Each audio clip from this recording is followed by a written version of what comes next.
আসসালামু আলাইকুম এভরিওয়ান, সবাইকে স্বাগত জানাচ্ছি আমার চ্যানেলে। আজকে আমি আপনাদেরকে একটি ডিআইওয়াই ফুড কেয়ার দেখাবো। এটা আপনারা অন্তত সপ্তাহে একবার করবেন। এটা করলে আপনাদের যে পা সেটাতে অনেক ডিপ ক্লিনিং হবে এবং রোদে পুড়ে অনেক সময় আমাদের পায়ে ট্যান পড়ে, সেটাও দূর হবে।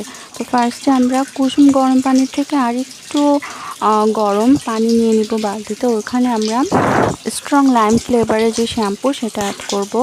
কারো কাছে যদি লাইম শ্যাম্পু না থাকে তাহলে তারা 2 স্লাইস লেবু দিয়ে নেবেন। এরপর আমরা আমাদের পায়ের যে নখ, সেই নখে টুথপেস্ট অ্যাপ্লাই করে নিব। সাদা যে টুথপেস্টগুলো ওগুলো অ্যাপ্লাই করারই ট্রাই করবেন, আর না হলে মেন্থল যে টুথপেস্ট সেটাও অ্যাপ্লাই করতে পারেন, কোনো প্রবলেম নেই। তো আমি আমার পায়ে টুথপেস্ট অ্যাপ্লাই করে নিয়েছি। এবার পায়ে যেসব জায়গায় ট্যান পড়েছে রোদের কারণে আমি ওসব জায়গাতেও টুথপেস্ট অ্যাপ্লাই করে নিব। অনেকটা ফেস প্যাকের মতো আমি আমার পায়ের যে স্কিন ওখানে আমি টুথপেস্টটা অ্যাপ্লাই করে নিব। সেমভাবে আমি আমার অপর পায়েও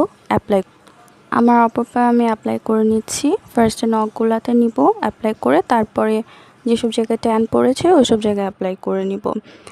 দেন আমরা চলে যাব আমাদের যে ওয়াটারটা আমরা বানিয়েছি ওখানে আমরা আমাদের এই পা এইভাবে করে 10 থেকে 20 মিনিটের জন্য সোক করে রাখবো। এতে করে আপনার পায়ের যে ডেড সেলস এবং ময়লা ওটা অনেকটাই উঠে যাবে।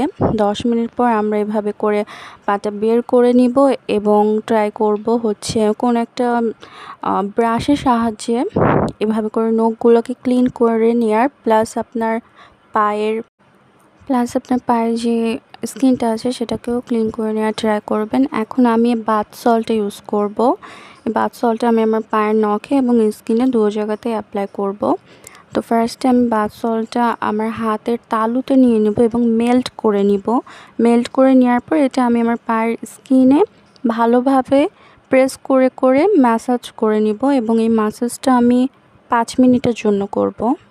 যেসব জায়গায় আপনার ট্যান বা ময়লাটা একটু বেশি জমে আছে ওসব জায়গায় প্রেস করে করে ম্যাসাজ করবেন। এরপর ক্লিন করার পর আমি আমার পাটাকে শুকনা সুতি কাপড় দিয়ে মুছে ভালো একটা ময়শ্চারাইজার অ্যাপ্লাই করে নিব। আমি এখানে গ্লিসারিন ইউজ করছি।